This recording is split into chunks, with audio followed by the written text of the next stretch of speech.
Hi everybody, thank you for joining me. This is Living Divinity.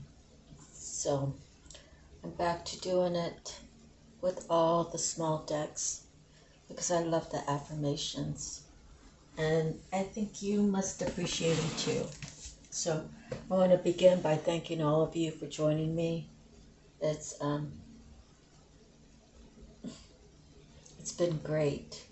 Okay, and I know as my channel grows, I'll be able to get some more decks and, maybe better lighting. It's just going to take time, right? I can't have everything today that I want tomorrow. Or what would I have to look forward to, right? So, well, I did the other reading earlier today and it finally downloaded. So, it took about, took about 4 or 5 hours to download. So what a journey, right?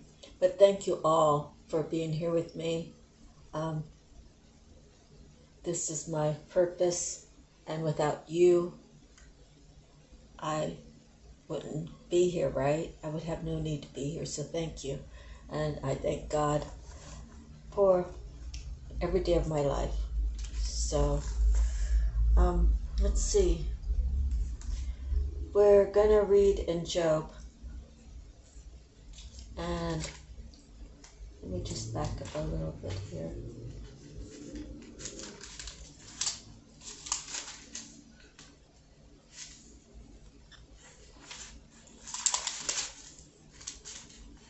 Job 28. There is a mine for silver, and a place where gold is refined. Iron is taken from the earth, and copper is smelted from ore. Man puts an end to darkness. He searches the farthest recesses for ore in the blackest darkness. Far from where people dwell, he cuts a shaft. In places forgotten by the foot of man, far from men, he dangles and sways. The earth from which food comes is transformed below as by fire. Sapphires come from its rocks, and its dust contains nuggets of gold. No bird of prey knows that hidden path. No falcon's eye has seen it. Proud beasts do not set foot on it, and no lion prowls there.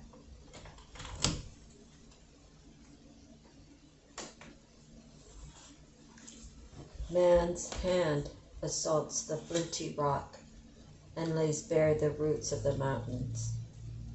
He tunnels through the rock. His eyes see all it treasures. He searches the sources of the rivers and brings hidden things to light. But where can wisdom be found? Where does understanding dwell? Man does not comprehend its worth. It cannot be found in the land of the living. The deep says, "It is not in me." The sea says, "It is not with me." It cannot be bought with the finest gold, nor can its price be weighed in silver. It cannot be bought with the gold of Ophir, with precious onyx or sapphires. Neither gold nor crystal can compare with it, nor can it be had for jewels of gold. Coral and jasper are not worthy of mention. The price of wisdom is beyond rubies. The topaz of Cush cannot compare to it. It cannot be bought with pure gold. Where does wisdom come from? Where does understanding dwell? It is hidden from the eyes of everything living, concealed even from the birds of the air. Destruction and death say, only a rumor of it has reached our ears. God understands the way to it, and he alone knows where it dwells. For he views the ends of the earth. and sees everything under the heavens. When he established the force of the wind and measured out the waters, when he made a decree for the rain and a path for the thunderstorm, then he looked at wisdom and appraised it. He confirmed it and tested it. And he said to man, the fear of the Lord, that is wisdom, and to shun evil is understanding. Wow, that was quite something. So basically, it's telling you that the worldly things that really have value here in the world hold no value with God. And when God gives you the wisdom, he expects you to use it in the right way, right? And not sure what else, but it's a very interesting read. Okay, next we are going to be talking about miracles now. And we have, let's see, can you actually read that? No, let's see. Too much glare. Releasing anger from the past sets me free in the present. So, when we have anger, the anger could be, well, it could be about anything. It could be what someone did to you. It could be things that were said. It could be things that that happened that maybe you might feel like it shouldn't have happened that way. There's many reasons for anger, but the anger's not supposed to stay with you. You're supposed to find a part inside of you that can heal the anger, so it can be released, so you can just be who you want to be without any fear of anything else bad happening to you. Like for me, okay, growing up, I was always taught to fear something. And that's just the way it was. Certain family members told me like things so I'm aware, but some family members told me things to actually like freak me out, to make me have a fear. Now, growing up and realizing that those were the type of games that were played. I really didn't recognize it until, I knew those things happened and all, but I was just like, whatever, I'll just let it go, They're my siblings, I love them, blah, blah, blah, blah, blah, right? But when I had my daughter and, they started doing things to her, it just seemed like it was second nature. And when my daughter was old enough to bring it up to me, that's when I realized,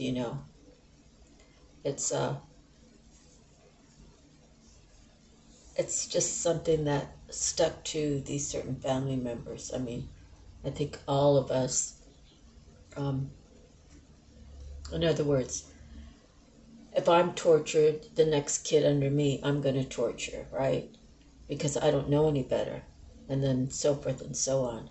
So if I recognize it, then I could release it and say, I don't want that to happen. I don't want that to happen in my life anymore. I don't want it to happen to my children, and so forth and so on. But I was raised to be fearful, and I wish that, it doesn't matter what I wish now of how it could have been, because it's already in the past. But if I had more strength, if I had more of the inside of me whole, you know, I just feel like I could have fought a whole army.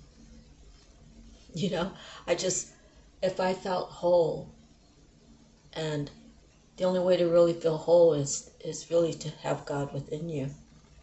You know, the power of God within you. And, you know, fighting many people, and people think that, oh, well, you know, we're just going to bully her, and she's just going to run into her little house, and she'll stay there hiding, crying, you know. And we won't see her for a while, and when we see her, her head's going to be down, and she's going to look sad. No. No. No. I said what I had to say, and they can like it, they can lump it, they can leave it. It doesn't really matter. I had to say my piece, and I had to set myself free from that entanglement. And that's the thing about regaining your power back, regaining who you are, knowing that there are going to be people who are actually like your blood relatives that will try to hurt you. You know, until you decide what you will tolerate and what you won't tolerate. When you define that for yourself, then other people around you will say, hey, you know, don't mess with her. You know, she'll get right back with you, you know. So my brother Randy, he was really good at that. He was, you know, so some of my siblings might have a certain a thought about him, but I don't. I have a loving thought about him, and I will always speak. I will always speak greatness, because he really did have greatness within him. But he was also hurt, and I've told the story before, but basically my dad wanted to talk to him. He was a teenager. He was like maybe, see, I was in like 5th grade, so he was probably like a sophomore in high school. And so the house that we were renting was like, they call it the shotgun house. When you go through the front door, you can see all the way through. So when you walked into the living room, to the right was 2 bedrooms. The living room was where you walked into, and then 2 bedrooms to the right. Then there was a big opening, like there wasn't even a door, it was an opening. Probably about 48-inch opening into the next room, which was like the eat-in kitchen. And then my parents' room was on the right-hand side. So my dad was talking to my brother Randy, and it started yelling and screaming, and I know my brother felt like he couldn't get a word in edgewise, and my father wouldn't allow it. He had to say what he had to say. And I even want to say my brother waited till my dad said everything, and then he wanted to say his part, but my dad didn't allow it. So instead of my brother having it escalate any higher, he just walked from the dining room, the eating kitchen area, into the living room. He's headed out the front door. And, you know, with all the yelling and screaming, I think I was just sitting on the sofa, like, scared about what was going to happen next. And my dad threw a wrench, like a, you know, it wasn't a little baby wrench. It was like a 10-inch wrench, an adjustable wrench. Or maybe it wasn't adjustable, I don't know, but I know it's a wrench. So he threw it from the eating kitchen into the and through the opening into the living room, and hit my brother square in the back. Now, as a kid, you know, I don't know. I know that it's heavy, but I don't really know, like, how could it have hurt him or whatever. But like thinking back, you know, I'm thinking, you know, my brother probably had a couple bones in his back broke, you know, that's just like snapped. But I don't really know. But my brother just buckled down, and like one knee hit the ground, And then he stood up and walked out. And then the next week, my brother punched my sister in the eye and gave her a really bad black eye. And then the following week, he picked me up and threw me into my parents' bedroom head first, face first. And I had rug burns from my eyebrows all the way to, like, some parts even on my neck, my chin, and my nose. That's what, you know, the carpet just burned my face up. But I was never mad at him, you know. I knew he was already hurting. I knew that he was in pain. Like, I had a choice to hold on to it and to be angry with him. But the love that I had for him, knowing that he had been hurt really bad, that kind of overrode, you know. I chose love over anger. And he died in November 2020.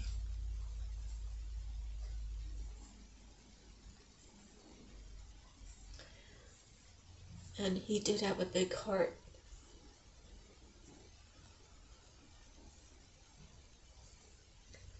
And he really did his best in this lifetime. And I will not let anybody speak bad about him. I just won't. Anyways, releasing anger from the past sets me free in the present.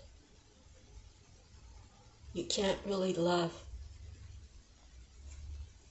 You can love to a certain extent, but you can't fully love anything in your life if you hold on to anger. Okay, so whoever's hurt you, whoever you feel like has done something bad to you, who you just have to energetically let it go, or it will eat your life up. And you won't have very many happy times, and if you do, they won't be real, because you have that anger still stuck inside of you. Okay, so that's my best advice, is to, like the card says, release it however you can. If you can't do it on your own, you can Google how do I release anger. You can do it that way. You can make appointments with therapists. You can go to your local witch doctor, right? Like tribal, right? If you're a tribal, you go see your witch doctor and you tell him, her or him, I have anger issues. Help me, guide me to release it. So there's plenty of things to help you. For me, to release anything that hurt me, that just won't allow me to move forward. That's been really difficult. My last marriage, I really loved him. I mean, I loved both of them, but the first one, we were just too young. And I don't know how people stay married when they get married so young. So I was 19 and he was 22, and we got married. And as soon as we got married, he acted like, he was stuck to me all the time before, I think, but once we got married, he's like, oh, she's my wife, she stays home. I go and do what I want. And that lasted a long time. And I still wanted things to be right. And when I was getting ready to leave him, I said, I'm going to California. He's like, no, I'll move. Let's move to Delaware, where my folks are. So in order to stay with him, I did that. But it didn't change how he treated me. I was always put on the back burner. I wasn't valued. I was valued in a way when, like he would tell his friends, they'd have Playboy books around, and he'd open up a page and point at a girl. He's like, see that girl's ass? my wife's ass looks just like hers. It's like, what guy tells that? What guy tells his friends what his wife's ass looks like? You know, I was like, don't tell people that. I mean, I didn't want to see the picture. I didn't want to compare. I just don't want people to look at a picture of some girl's butt, and then when they see me, you know, the next time we all meet up, that's what they think about, you know. You know, maybe guys aren't like that, but that's what I believe they are. You know, I believe that they think like that. So I don't really like that he did that. So, you know, I tried to do a lot of things to correct his mind, you know, like I tried to do things to make him see how he was doing us, you know. He didn't like it, but I was kind of mimicking him, trying to get him to straighten up, but it didn't work, you know. I left for a month after that when we were up in Delaware, and I always told him paybacks are going to be a MFer, and I didn't care who was around, and I just wanted him to fess up, to say what the truth was, because the truth will set you free. The truth will give you a fresh start.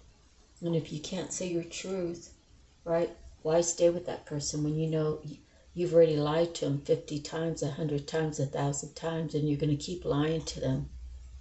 You know, so basically you're lying to yourself. So I basically had that same relationship with my second husband.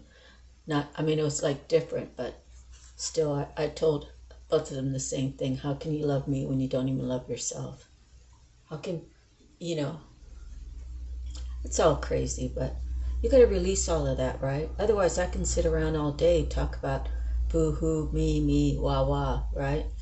And I don't even mean to come across that way, but I'm just saying that to release it so you can move on. You can be free to love again. You can be free to decide to stay single. You can be free to work on yourself. You can be free to not have negative things going through your mind. Okay? So, release. Okay, I don't even know if you can see all that. Okay, so next we have the divine feather. And this is the feather, fluffy thing. And it is the ostrich.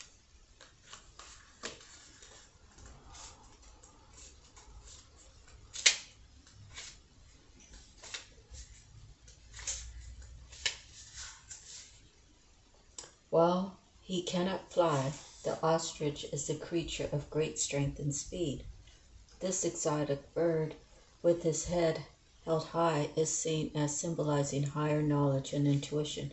At the same time, he embodies grounding and a tangible connection to the earth. In mythology, the great Egyptian goddess Ma'at uses her feathers of truth, the ostrich feather,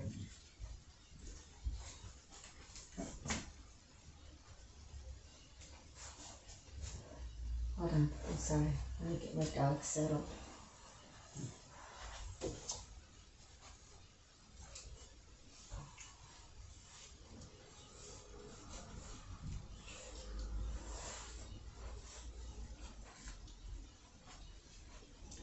Okay.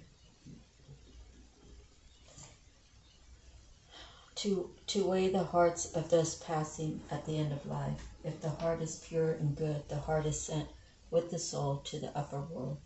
If the heart is dark and impure, it is swallowed and dissolved. In this way, the feather of Ma'at represents justice served, based on right action and choice. While we seek higher knowledge, we should choose to use it in a practical and grounded way.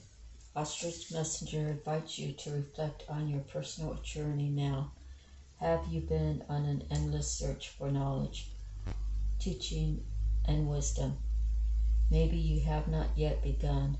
In either case, this divine messenger urges you to begin to move ideas and energy out of the mental realm and start to apply this information in a practical way, using new knowledge is the way to move forward in life. Always remember to reflect on the truth of what you are walking in the world. Choose to lower your head occasionally like ostrich, not to bury it, but to look deeply inward. Honor what is true and just in your own heart. Energies grounding, truth, choice, season, all year round, element, earth, color, black, white, gray, brown. Affirmation: truth guides my journey forward. I am fully grounded in this way. So, the ostrich.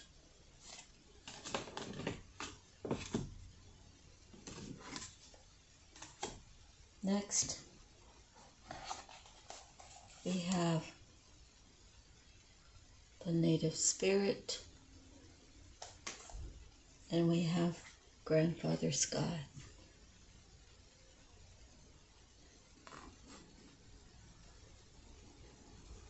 Okay, Grandfather Sky.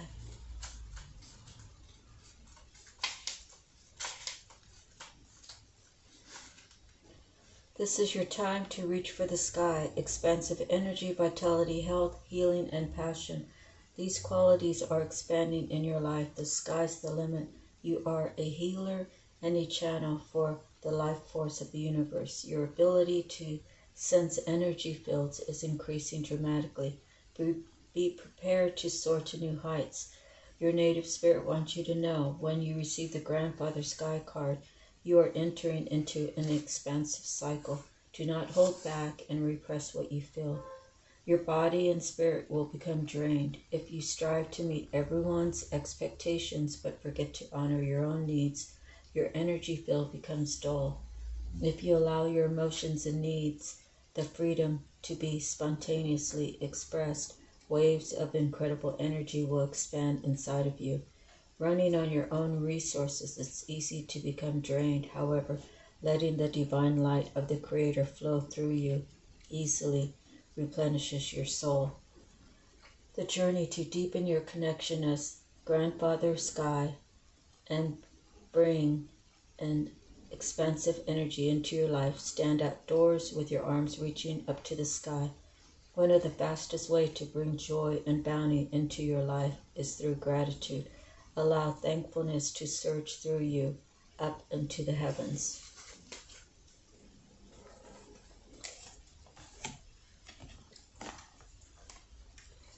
Okay, next we have your soul purpose. And we have the doctor, nurse, green tourmaline. And it says, I easily interpret and use the signs in my surroundings.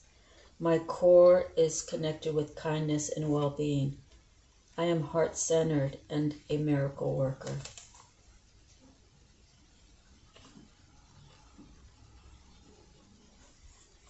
Is that you? Is that you? All of you out there? Let's see. This is under healing.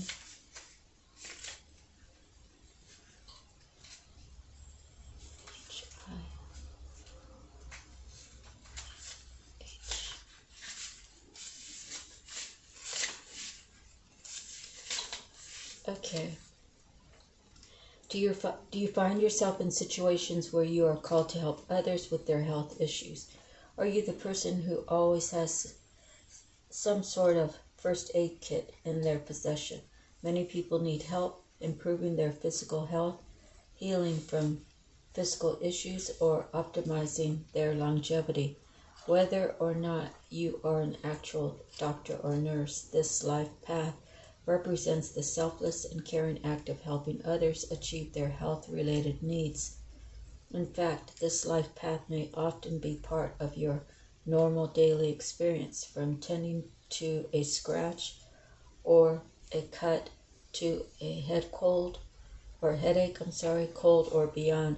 Notice how often you take steps to help others feel better from a variety of human ailments on all levels, mentally, emotionally, physically, and spiritually.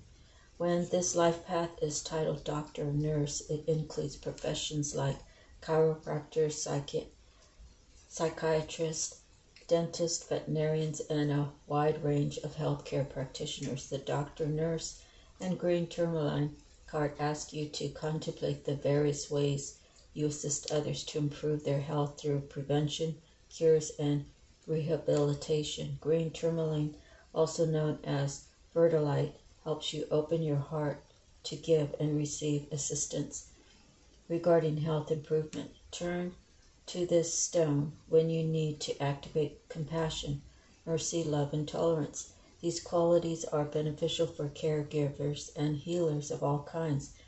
This card also suggests that you be open to finding the proper qualified medical practitioner to treat your potential condition. It could also be calling you to guide a loved one to find the perfect doctor or team of healthcare practitioners to cure, heal, and treat imbalances or disease.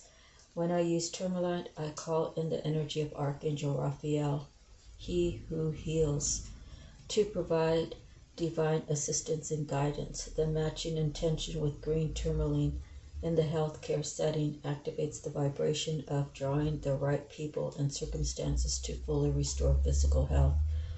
Use the appearance of the doctor, nurse, and green tourmaline card as a reminder to realign your mind to find methods to regenerate and rejuvenate your health. It also signals that you may be called upon to assist another with selfless compassion and kindness.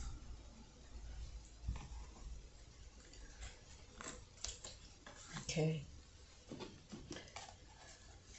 Next, we have message from the mermaids. And today we have the card of truth. Okay. Yep. Okay.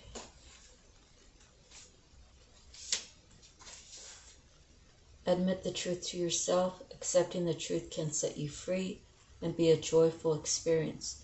Avoiding the truth isn't beneficial. This mermaid looks at you with the eyes of truth and asks you to consider honestly any area of your life that worries you.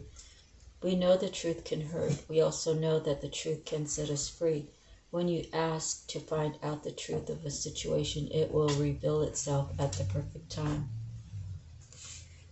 Are you being totally honest? Maybe you think you're protecting someone by withholding the truth. This is rarely the right thing to do. In most circumstances, it's better to reveal the truth in a loving way so that those involved can work through things together. It's important to acknowledge free will and to give others the opportunity to make their own choices based on the truth. This is also freeing on a karmic level. This card also says there could be a secret waiting to be brought to light. Trust your intuition and any hunches you have at this time. Remember, there are usually 2 or more sides to any story, so it's wise to consider that the truth resides somewhere in the middle. When you live your life in truth, you never need to recall what you said or done previously because you walk the path of honesty. This card appears in a reading to highlight an area of life where a truth will soon reveal itself. Pay close attention to the surrounding cards for extra insight. So the thing for me about the truth is this. Those who have come together in their little group, whether it be a group of 2 or more, when they have done things against a person, me or someone else, doesn't really matter. It's like a bullying, or it's an entitlement. I'm entitled to break down this person's spirit because I feel bad about myself. It's basically what that all is. You got one person who feels inadequate for whatever reason, has nothing to do with you, but it has everything to do with that person. And they will gather people around and they will start talking their smack. But as soon as you come into the picture, right, it's like you're their best friend and they smile in your face, and you know the smile is like really fake. You know that there's a hidden agenda, that they want to get close to you so they can have a conversation and you give them one sentence and they'll twist it and they'll turn it and they'll add it and they'll subtract it, and pretty soon, you're not that person who talks honesty, right? But for me, whoever has done that to me in my past, I've already forgiven everybody. I just say, it's easier for me to just let it go and let God have it, right? That's one way. Let it go and let God have it. The other thing is, if I take revenge, then I'm lowering myself to their standards. So I just let them keep talking. I let them keep talking. I let them keep imagining. I let them imagine whatever they want. It hurts when you're single and you really want to date, right? But if someone that you want to date is attached to that group, then they're never going to want to date you, because if they choose to believe all of that, then suddenly whatever feelings they may have had for you is gone. It's gone in the wind. And sometimes after a long time, they realize that person or that group was full of crap. And then how can they come back? How can they come back? They just come back if that's what they want to do. All they have to do is say, hey, I heard all these things. I barely knew you, and I thought you and this person were really close, and this person expressed that you guys talked on the phone and you spent time together, and sometimes when you came back into town, you spent the night at her house, and you hung out with her, and you guys went bar hopping or did whatever. All of this stuff was all fantasy.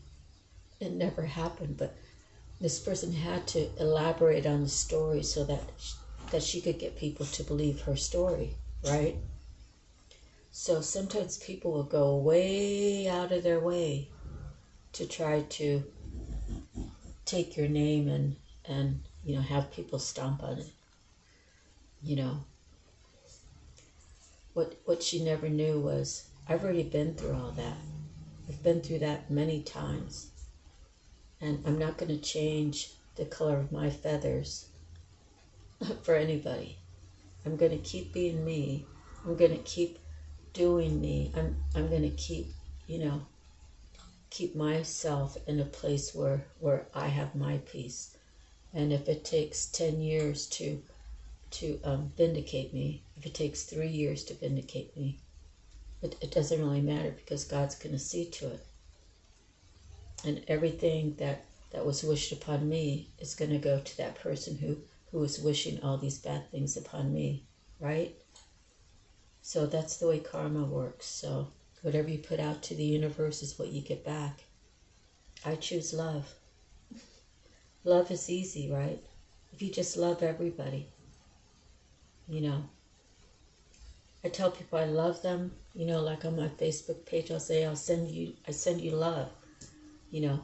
Those few men that think that I want something different, how could they see anything different? I send it as a group message. But anyways, that's neither here nor there. I'm just saying that no matter where you go in life, no matter what you do, the people who are doing something, the people that have the better energy are the ones that people are going to talk about and try to make them look in a bad way.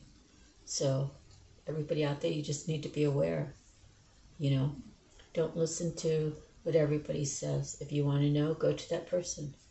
Hey Marsha, I heard that you were you're at the strip club and you were working, dancing. How funny, right? No, but that was a good one. That was a good, funny kind of joke for me. But I don't put those girls down, nowadays. What are girls doing? They're doing that the OnlyFans. I think even if I was young again, I don't think I'd be doing that, but wow, they can afford like rent paying $40,000 a month or whatever. So whatever they're doing, I don't really know, and I don't really want to know. But if you want to make money and you want to do it in the wrong way, that's free money. You're selling yourself to the devil. Okay. So when you sell your mind, body, and soul, any one of those things, right? You're selling all of it. Just so you know, if you say, oh, I want to be rich and I want money just to come to me and I'll do whatever. So you get on those OnlyFans and you do what the people request and you charge them a certain price, and there's plenty of people that have plenty of money to throw around just to see your how big your thing is, or how whatever, body parts, right? So it's a new way to sell yourself, and it's definitely like porn, right? What good will you be if you did porn for 5 years, right? If you did porn for 5 years, and say you were a guy, you did porn, and just doing the porn part, you were with 100 girls, most of the time, for some reason it's accepted that, oh, he's a stud, look at him. And then, outside of porn, if, some guys just naturally have that attraction, right? But if they ever want to settle down, what are they going to settle? Are they going to get in their mind that, oh, I'm ready to settle down? Oh, I'm dating Sue. She's right in front of me. Sue, will you marry me? Not even really knowing if you really love her. You just know that you want to settle down. And I don't know where I saw the statistics, but it said men will just marry the first one in front of them. And when they decide, like if you're at a wedding and then you see your best friend getting married, then all of a sudden you decide, oh, my friend could do it, I can do it too. Sue's right in front of me, Sue will, then you start making these feelings, oh yeah, we're going to get married, because the whole idea of experiencing something that your friend's getting ready to experience, you now want to experience it. So whatever you're putting out to the universe, and I've been married twice, so, I'm not saying anybody's worse or better than me, okay? But you really need to step back, and you need to search in your heart, what are the things that's going to make you happy, and you write it down, and you read it once a week, and you see if you need to add something, if you need to subtract something, then you start living in those qualities that you want to have in your life, and when the universe is ready, that exact same person that has the same vibe as you is going to walk into your life. And, you might not even recognize it. You might say, oh my God, that girl's so beautiful, and she's like everything I could ever dream of, but, maybe she's older, right? But she's too old. She's too old. She's too old for me. But she does have all the characteristics, It could go a lot of different ways. I don't know why I ended up this way, but, so if that's the person for you, if you think that that's the person for you, it's like maybe energetically you already know. They say those instant love things are when you first lay eyes on each other, right? Maybe she didn't see it, but he did. And then as he had conversations with her, it got scary, because he's like, oh, maybe she made him have butterflies and stuff like that. But it's just crazy how that happens. So sometimes you pray for something, God gives it to you, and then you run the other way, right? So when God sends you something, you have to qualify yourself, and you have to qualify the person, right? You can't just, you can't just qualify yourself and say, oh, she's out of my league. You know, you got to qualify her to see if there's really the chemistry is real, and get to know her, right? So I just feel like for me, if there is going to be a third time, God's going to bring him to me. And I already put my request into God, and I just keep living my life the best that I can and keep focusing on me. You know, I talked about my exercise program. Today, I haven't really done anything. I woke up about 1 or 2 o'clock in the morning, and I stayed up till about 8. I did the reading, and then I had to go back to sleep.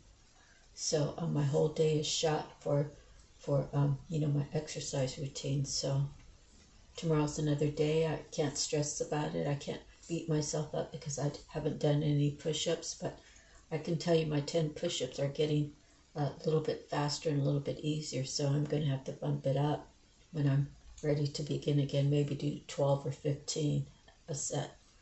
So I think I'm going down the right path. It's going to be baby steps, right? It's always baby steps until you feel like you're your own professional and doing what it is that you're attempting to commit yourself to do, right? Okay, so moving forward, we have the animal messages, and look, we have the lion. He's the king of the jungle, right? I've seen some video clips of some lions trying to take down a giraffe. And the giraffe, I guess the lions, I mean, I just think lions have big claws, right? And when they claw into you, they're probably ripping your fur and ripping your skin and all that.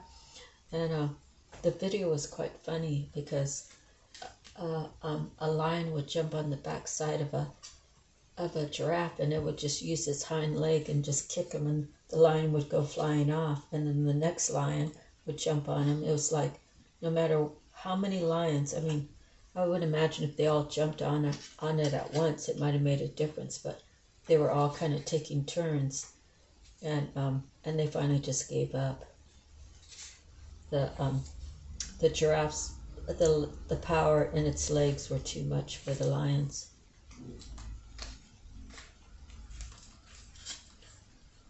Okay, let's see.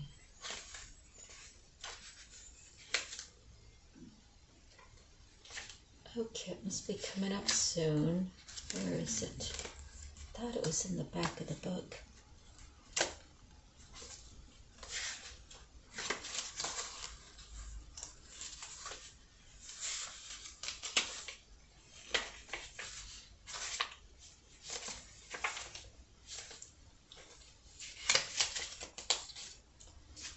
Okay, here it is. Banish loneliness by reaching out to special friends.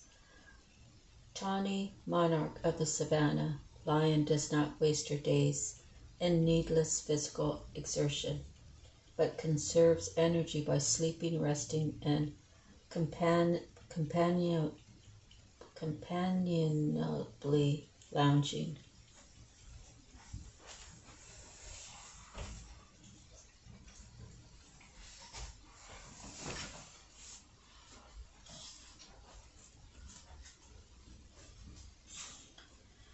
Working long, exhausting hours for the money to purchase prestige goods leaves little time for the pleasures of friendship. Loneliness is spirit diminishing. Designer clothes make poor companions.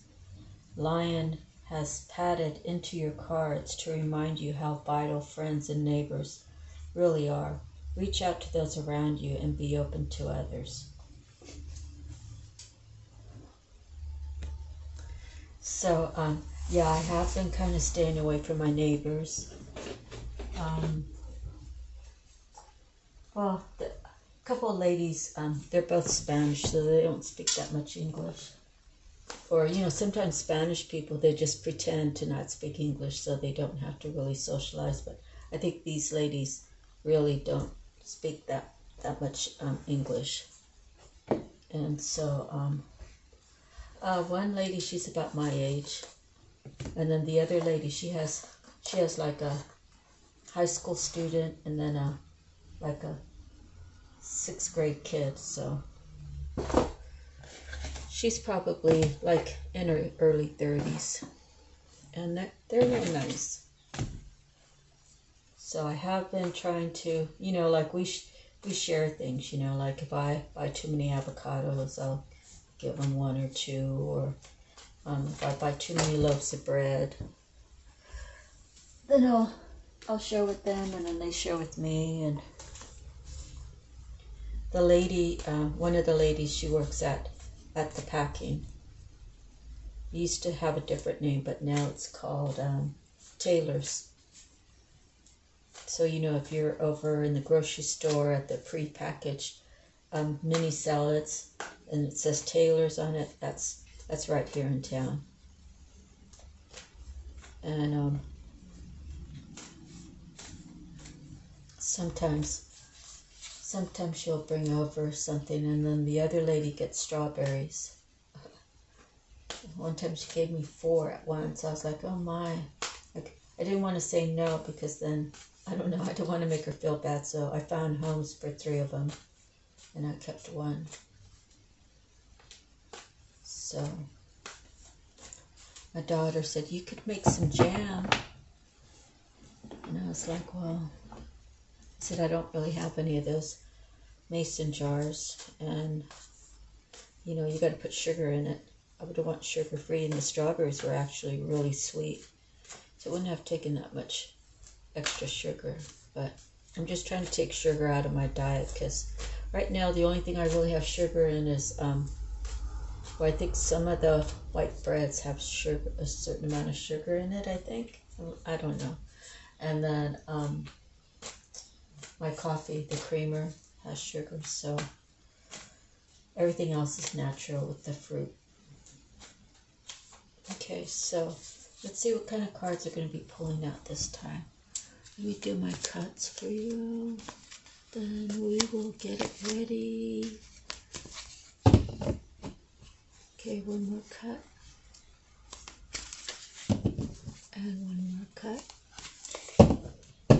and what's at the bottom? The Knave of Coins. So he's someone, well, he's not mature, okay? It goes knave, what does it go? It goes knave, knight, king. So a knave, yeah, he's busy studying. He loves to learn, and he's a messenger. So he collects and circulates information.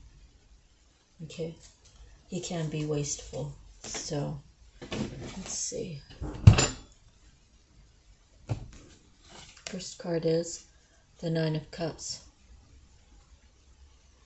Oops.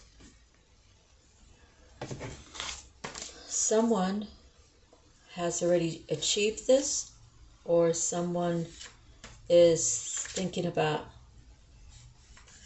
that's really what they want in life, and they're thinking about what it's going to take to get there. And this is success and abundance, well-being, contentment, happy, secure future, wholeness, wisdom earned, spiritual fulfillments, trophies, rewards, achievement. It can be complacency, smugness, conceitedness. And you know, I would say if that was turned upside down, it'd be those last 3. At the same time, it could be how people are looking at you when they don't want to look at you, like, you know, you could be like a regular down-to-earth person who has all those qualities. Success and abundance, well-being, content, and happy, secure. So it could be how people are looking at you when they're not seeing you right, because they're not seeing themselves right. Okay. So next, we go from the 9 to the 10. So someone knows that there's someone out there who matches their vibe. They know that this person has really worked on themselves. And if they've really worked on themselves, then together they can have the Ten of Cups. Ten of Cups is great joy, pleasures of life, happy family, peace, contentment, ecstasy, a full heart, being loved and cared for. It's turned upside down. It could be abuse and violence. Okay. So when I see the Nine of Coins or Nine of Cups come out, then the Ten of Cups, it would lead me to say that someone has really worked on themselves, and then someone else sees that that person has worked on themselves, and you know, they want to match the vibe, right? So together they can maintain Ten of Cups. Okay, then if this is a singles read, someone who has the Nine of Cups knows that I'm almost there. I'm happy. I'm content. I live in peace. You know, that extra cup is someone in my life. So like if it was for me, it could be my daughter.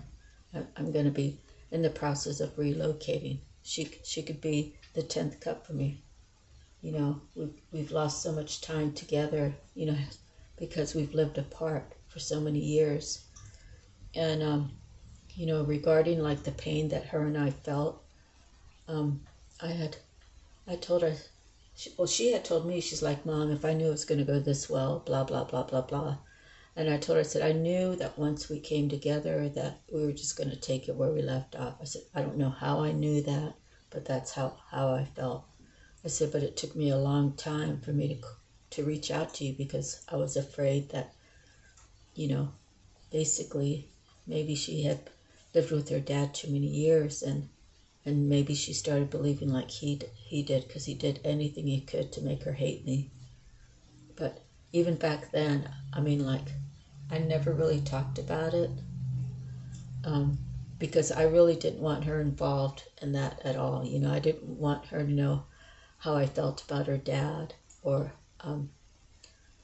I didn't want to interfere with her relationship with her dad. So I said nothing. If she wanted to talk about something, then of course I wanted to hear it. But on his side, he loved it when she went and told him negative things about me. It's like it made him happy. Whatever it is that she was saying, if it was negative, it made him happy. But even way back then, I knew that eventually the tables would turn, and that, you know, she's going to have fresh eyes, and she's going to ask me questions that I'm not going to lie about.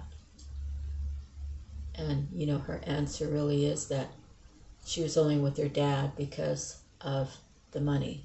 The little money that he got from me for child support, because he ended up having primary residency with her. I mean, she ended up having it be with him primarily. And that was because of there were lies told. And it's a long story, but I knew, even like regarding my daughter, she turned 18 10 years ago. So it's been many years that we have lived together and then been apart, lived together and been apart. And so you know, for me, she could very well be the 10th cup for me. And not to say that I would push away the right guy either, you know. I would take both of them, and it would balance out just fine. But what do I want to say about that?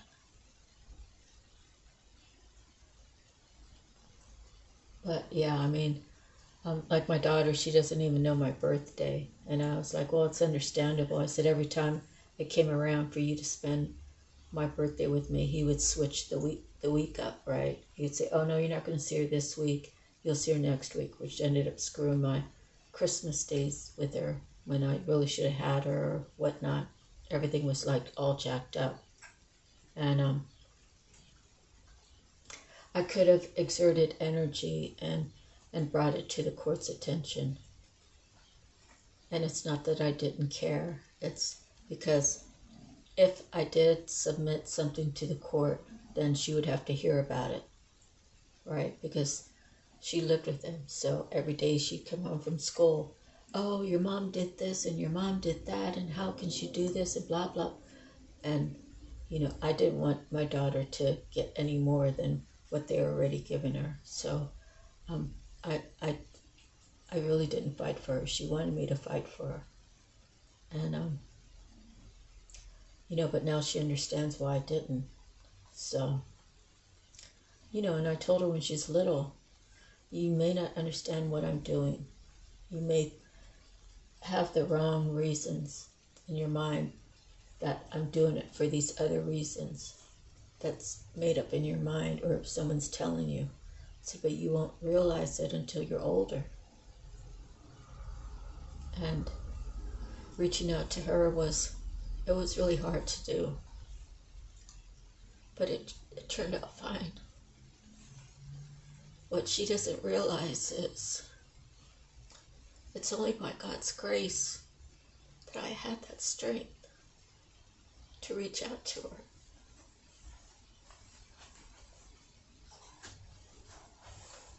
So, we have two cards, the 9 of Cups and the 10 of Cups. Is this for you? Because this is great news, right?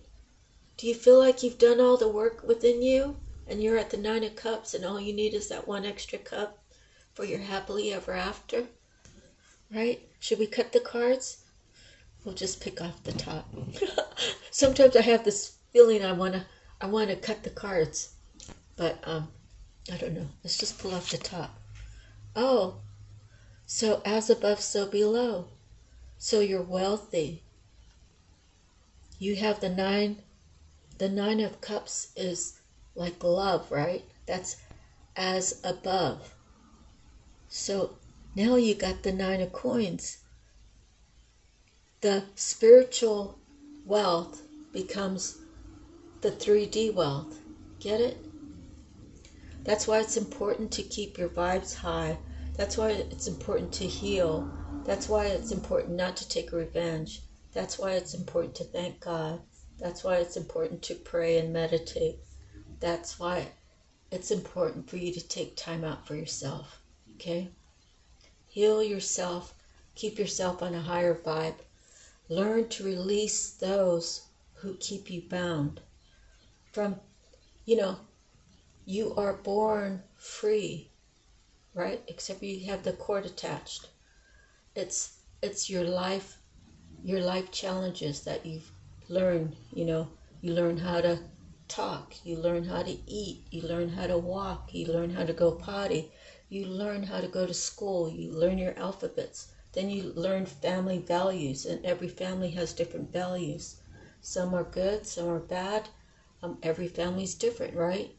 And then you grow up and you have relations, Some work and some don't. Why is that?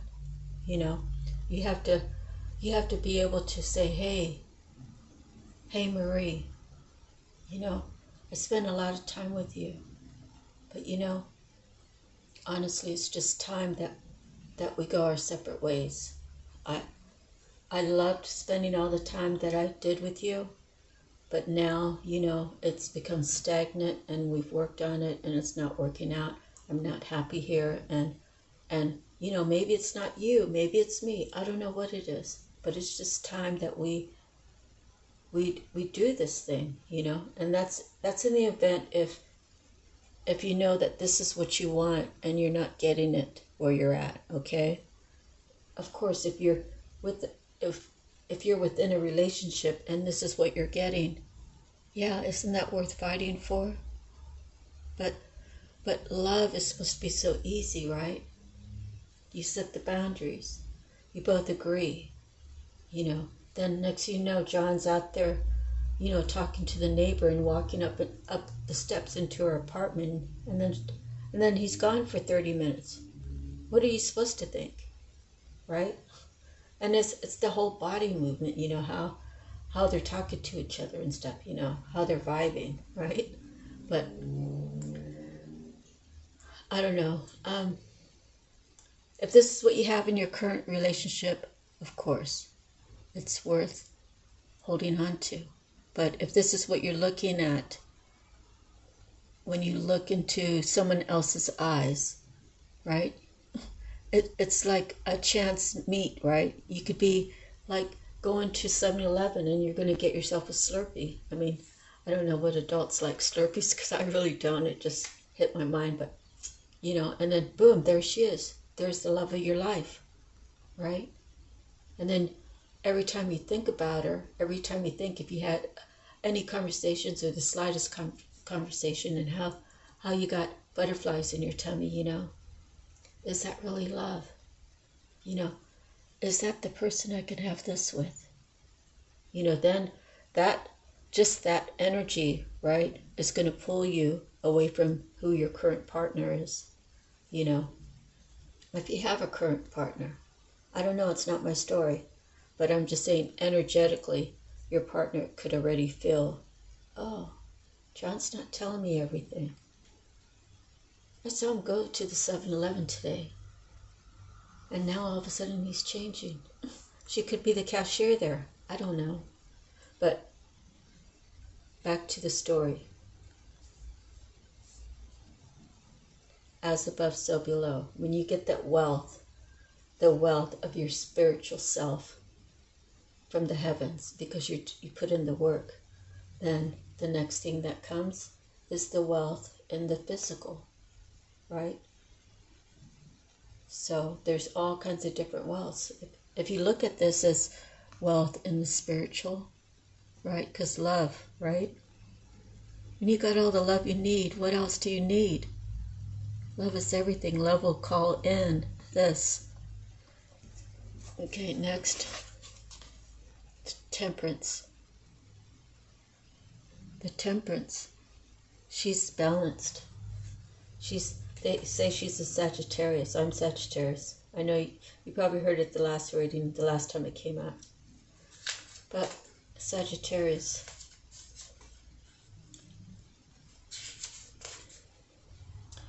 Moderation, self-control, economy, patience, consolidation, harmony, coordination, successful combination, friendship, recuperation.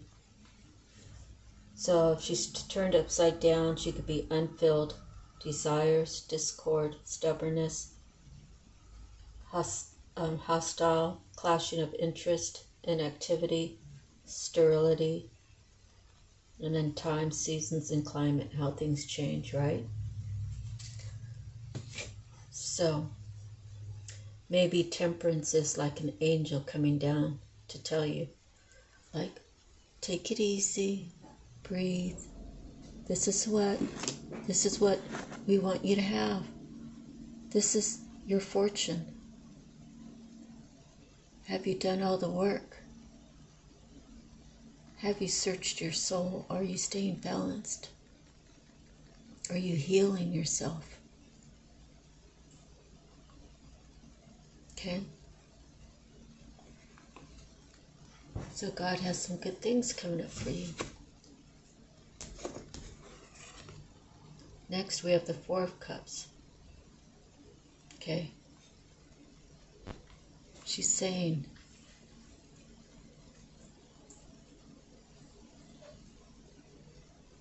let's see. She's saying, this is what we have for you. But it's not with the person you're with. It's not the person that you entertain. And if you're entertaining a lot of them, it's none of them. Okay? If you decide to stay in this open relationship, this free-for-all, non-committal, you know, what do they call that? Orgy type of friendship relationship, you know. Friends with benefits, many friends with many benefits. You're not going to get that. This is for one person. If you stay where you're at, this is what you're going to get. We've already sent you the message. And now we're telling you for the last time. You haven't even contacted us. You contact us when things are going rough. You're not very grateful. You're not telling God that you're thankful for your life. You're not praying until things are going bad. You should be praying when things are going good. God doesn't want to just hear from you when things are going bad.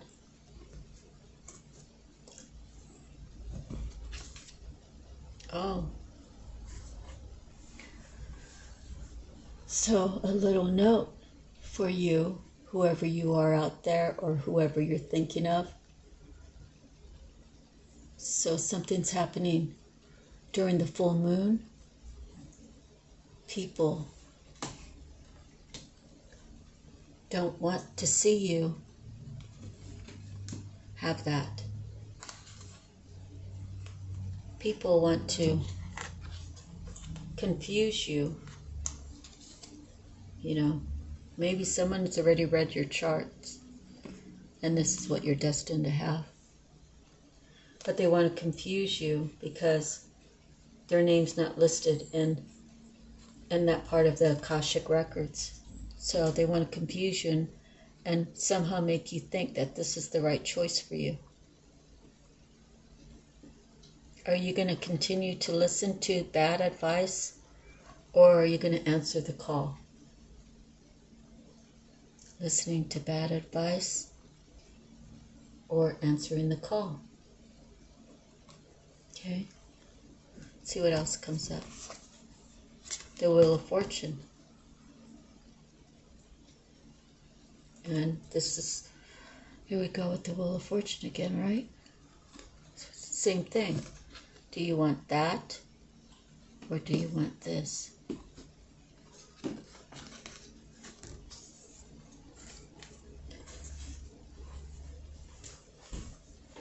Do you want this? Or do you want this? I don't think the Wheel of Fortune you get to actually choose. So, if this is where you're at now, know that if you make the right choices, the right decisions, you'll move over there. Or if you're already there, know that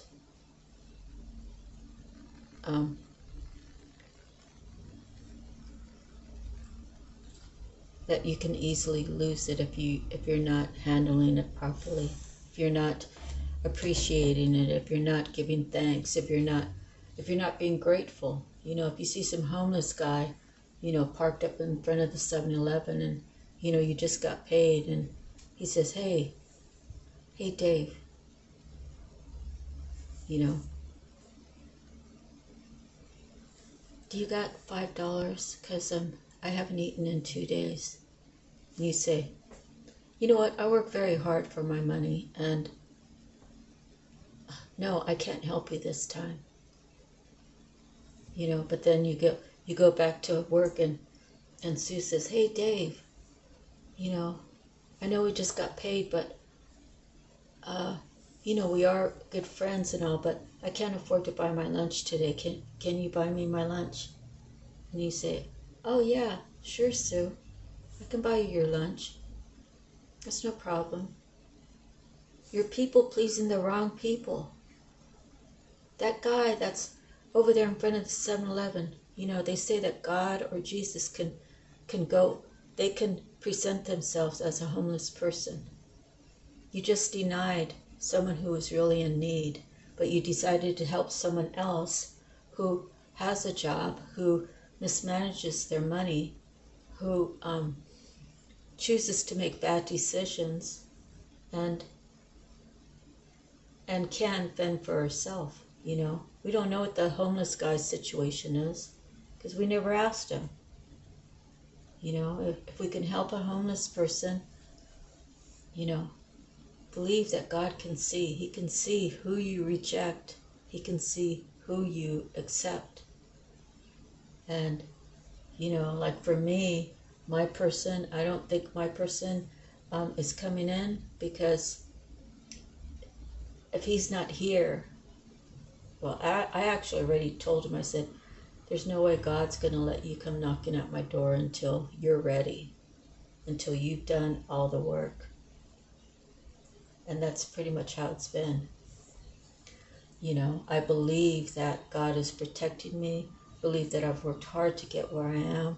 I believe I have a big, bright future in front of me. I believe that I'm going to be helping a lot of people.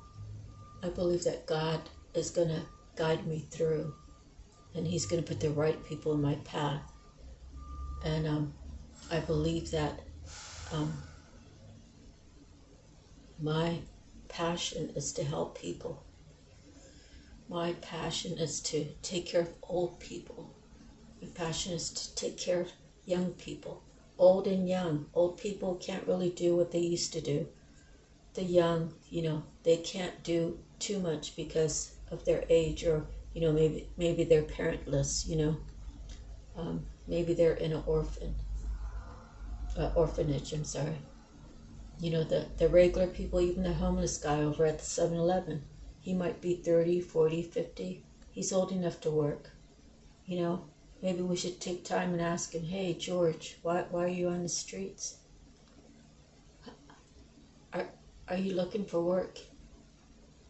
You know, maybe I could keep an eye out where I work. If any openings come up, I can let you know. You know.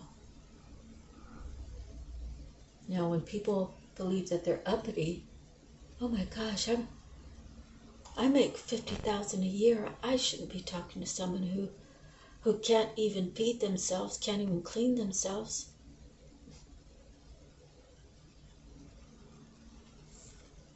You know, are we really that much above him? Like, you should have a conversation with God, and I'm sure He'll tell you that, you know,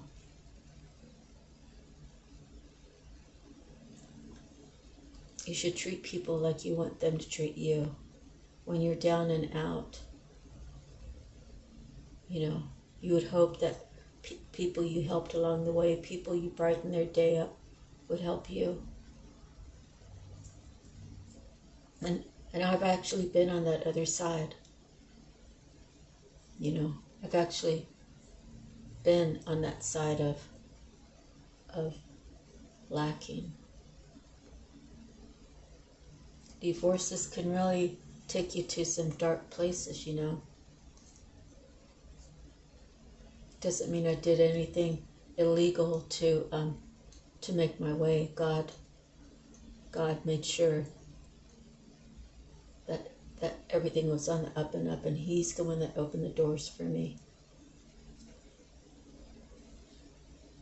And it was portrayed something different. And when I was carless, not one of those people that I ever, you know, just like energetically lifted. Not one of them ever said, hey, you know, I'm going to go shopping on Saturday. You know, if you need a ride to the store, I'll be happy to stop by and pick you up, and then we can go to the store, and you can make your purchases and I'll make mine, and then I can drop you off just to save you a trip, or so that you don't have to walk. And we could hang out. You know, I want to see how you're doing.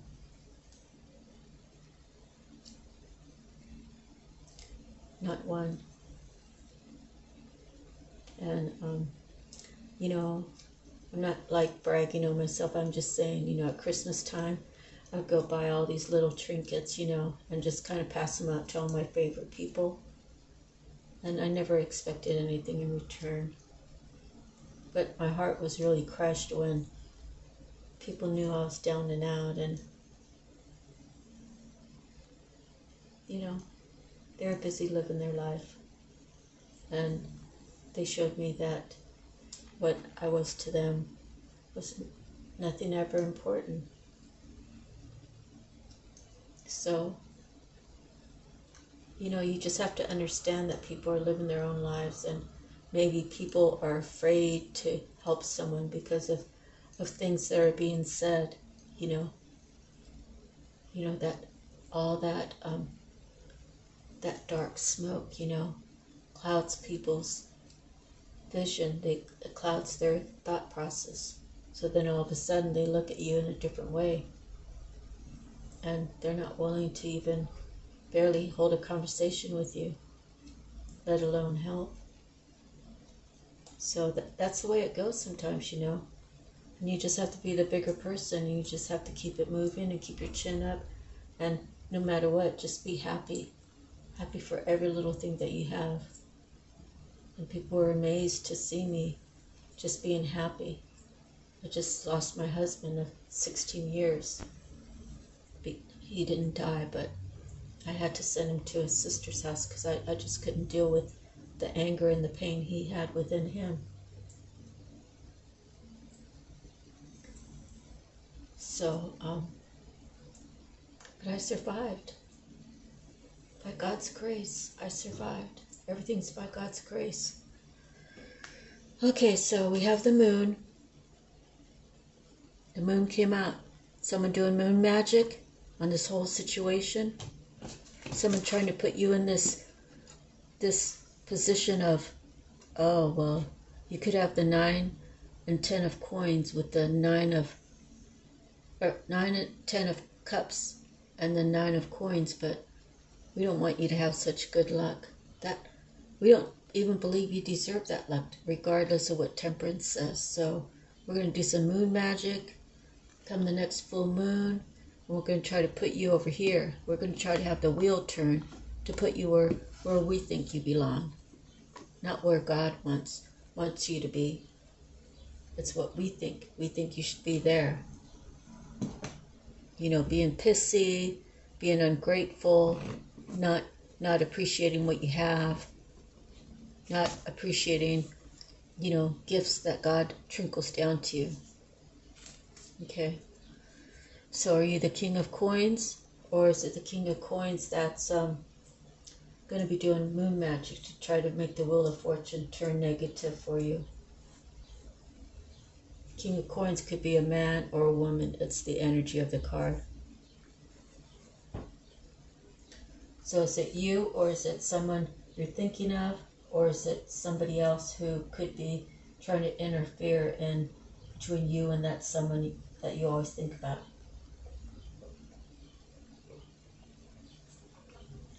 Even if that is like the third party, you can't throw shade on him or her. You can't say, oh, you know, I hope she burns in hell. Oh, I hope she loses her job. I hope that Botox that she got in her forehead collapses. I hope her boob job fails, just on one side so people can see how fake she really is. You know, all that stuff, that's irrelevant. You know, I would never wish any of that on anybody. But what I will say is, those that wish negative upon others, this is 2024. So you know what? Return to sender. So if I get an inkling that anyone's saying anything negative about me, I don't really want to know. I mean, if I find out, if I'm told, I just say return to sender. And that becomes between that person who's throwing shade out, it's between that person and God. I return it to sender. It's not my problem. It's hers or his. Okay, so we have 2 kings now. Is this a guy-guy relationship, or is it a guy-girl? And then, so this would be like, this is a fire sign, so that would be like Sagittarius, Leo, or Aries. So if that in fact was the guy and this is the girl, she's the one that controls all the money, right? She might give him money just to keep him there. And he's saying it's not fun anymore. The flames are going out. He sees something else. Okay, the Knave of Cups. So it's like 3 guys. Is it 2 guys and a baby?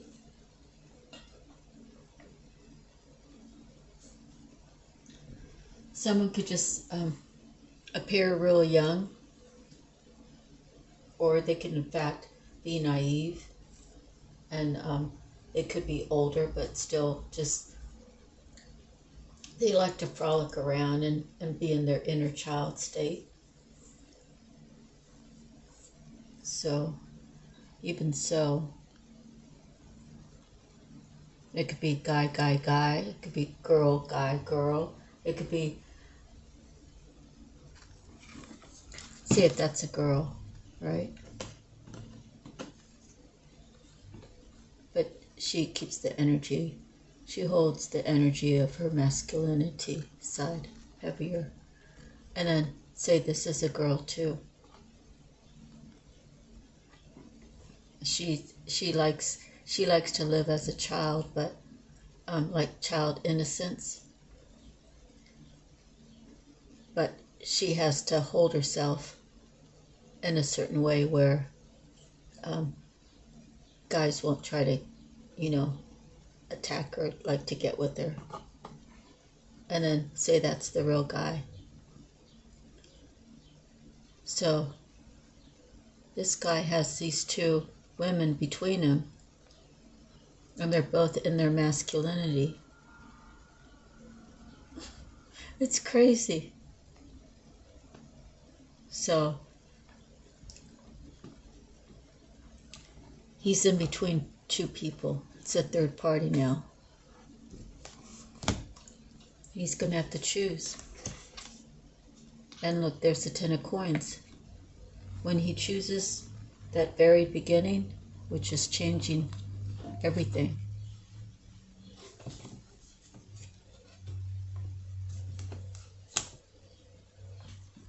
When he chooses, I want that.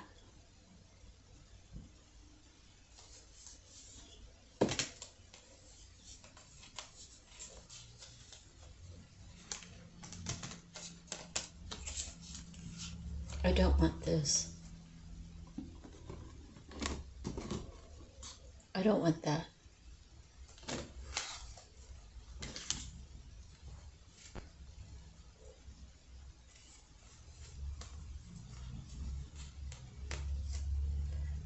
It is a third party.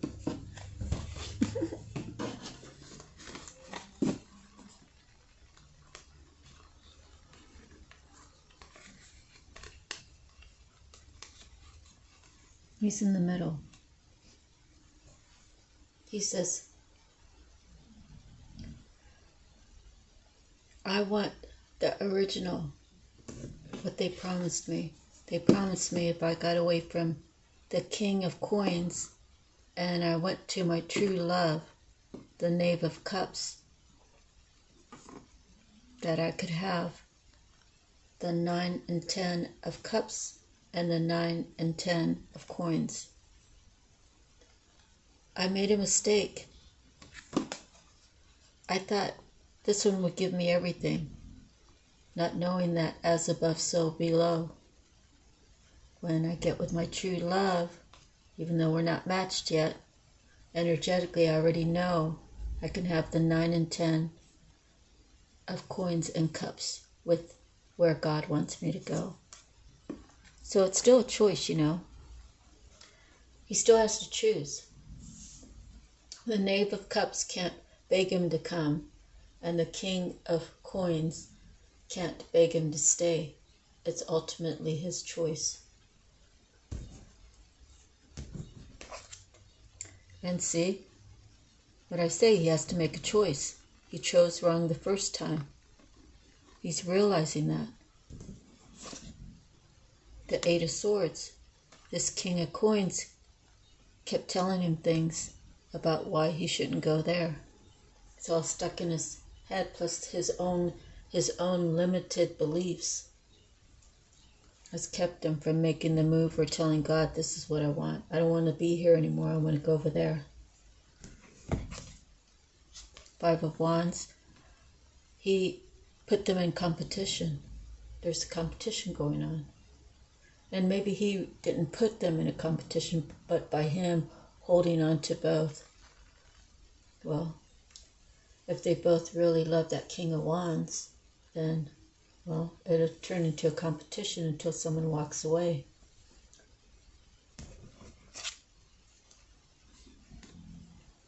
So who's walking away? Now, I say she's the star because that's what the card says, but in this deck I say that she looks sad. She's been tired of putting her energy in there. So the star could be the King of Coins, or it could be the Knave of Cups, or it could actually be the King of Wands. Who's giving up? Who's saying, I don't want to fight for this? See, she's emptying out her pictures of love. That's how I see that card. 5 of Coins. That's material struggle. Okay. So now I see it a different way.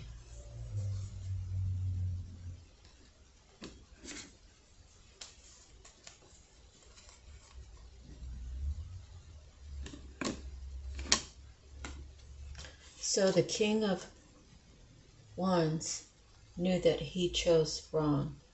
So he must have told the King of Coins, yeah, you promised me that I would have all of this, and all I have is, let me see, hasn't come out yet.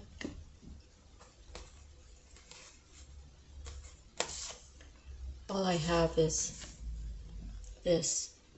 You promised me if I went with you that I would have an abundance of cups and abundance of coins. Maybe you were just told you would have an abundance of coins. So you went that way. You didn't really love the King of Coins, but you wanted the money. Yet you had love for the Knave of Cups, but you chose money over love. So maybe you spoke up and you said, King of Coins, I want you to drop out because you promised me something that you never gave me. And you yourself made me compete just to keep you in my life. And now I choose to release you, and I choose to release everything about what we had. And now you can be in the 8 of Swords. I want to go to the Knave of Cups. And that's the Hermit. I've gone, had my private time. I've had time to think about it, the pros and the cons, my likes and dislikes, what my future holds here and what my future I believe can hold there. And I'm making a solid choice to leave the situation. And now, if you have 10 of Swords, that's all on you. You can feel like I betrayed you, when in fact you know you're the one that betrayed me. Knowing that I have all the receipts of how you've been stealing from me. You've been promising me, but you kept asking me to put in. Why was I putting in so much? Where was the money going? You kept reassuring me that it's going to pan out and I'm going to receive all these coins. Meanwhile, you had all these people lined up to tell me a different story, to keep me off my real path that I now see because I spent time being the Hermit. Okay, 3 more cards and we're going to call it quits. Okay, I like to see the next 3. This is the next 3. Okay. So, the next 3 that we're just going to talk about briefly. The Empress shows up. That is the love of his life. The Knave of Cups. And he's being cunning. And he's having a profit, a growth, now that he decided to give the 10 of Swords to the King of Coins. Okay, now the real cards that were actually on top. the Seven of Cups, the Knight of Swords, and the Two of Wands. So when I see these three cards together, I still say the Two of Wands is a choice, just like the Two of Swords. Let me put my glasses on. The Seven of Swords and then the Seven of Cups, or the Knight of Swords and then the Seven of Cups. Okay, so the Two of Wands is individual success versus codependency. So he's saying, I don't want you to be codependent upon me anymore, and I don't want to be codependent upon you. I'm dissatisfied with the current lot. I'm seeking greener pastures. So now the Knight of Swords, he's either defending his position. Okay, so he's dashing, brave, a potent defender, expert soldier, skillful, practice astute. Okay, he's a courageous hero. So the King of Swords could be like a last-ditch effort for the Knight of Swords could be a last-ditch effort for the King of Coins to call in one more sneaky link to try to get the King of Wands to not make a change. Or it could be the King of Wands saying, I'm going to defend my decision to walk away from this, and I'm not changing my mind this time. How many times did you get me to change my mind? And I bought into it and things never changed. Okay, so now we got to deal with the Seven of Cups.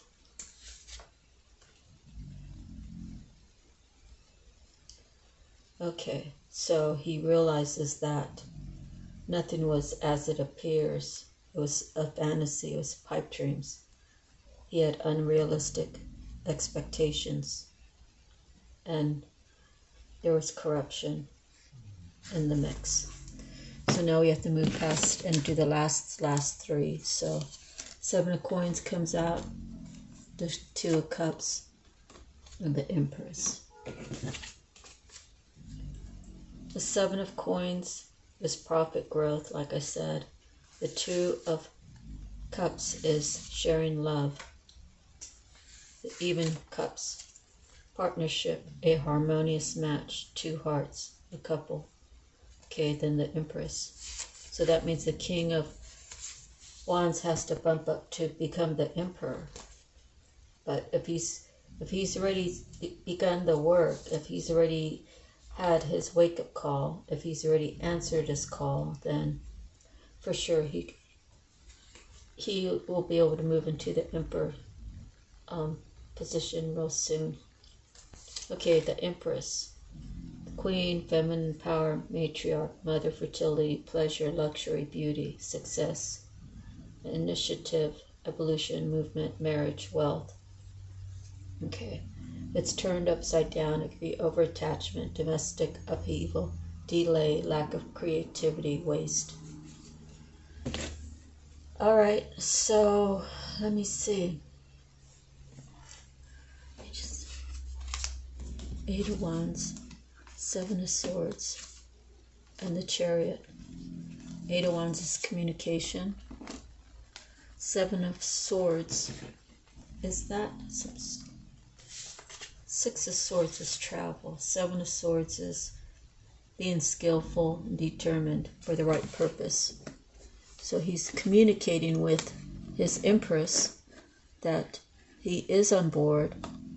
He is trying to be secret about what's to come.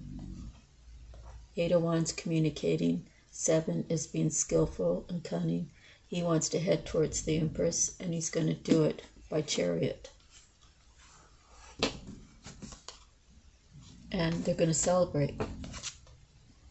And he's putting death to his past lives. And he knows that she is the Queen of Cups. And that he loves her so much that he feels like the devil's attached to him. But that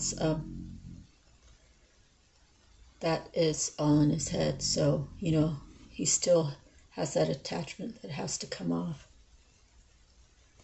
You know, he might just be really obsessed, watching her online, listening to old voice messages. Okay, that's the truth. Okay, he believes that maybe she cast a spell on him, and the Empress doesn't do that, neither does the Queen of Cups. They live with love in their heart. But it could be the King of Coins, all the stories he told about her that he believed. So that's what made him stay away for so long. And so the truth will be exploited. And the Four of Swords, what needs to be put to rest will be put to rest. And there's the world, the new beginning. Okay, I'm just going to end it there. So let's get the time thing. Right now we're 1 hour and 40 minutes in.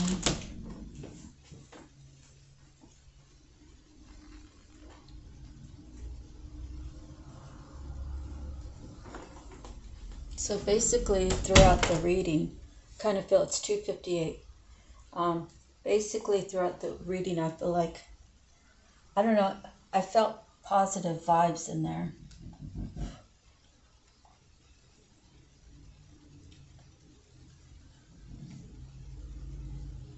Okay, 2:58.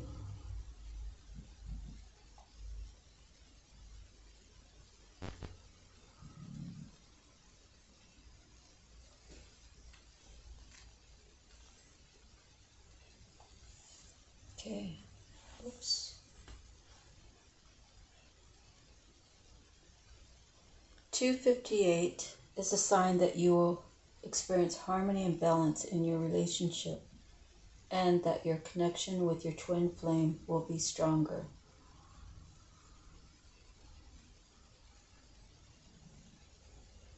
If you are single, someone special is about to come into your life. If you're in a relationship, the number suggests your bond will grow stronger and your connection will deepen. What does it mean regarding astrology? Let's see. It says something about luck. Let's see. Associated with good luck, your good fortune, prosperity, and random chances and opportunities. Okay.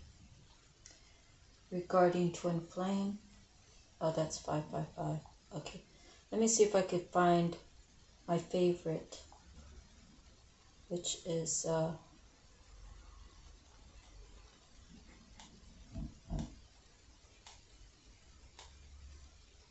Joanne, Sacred Numbers.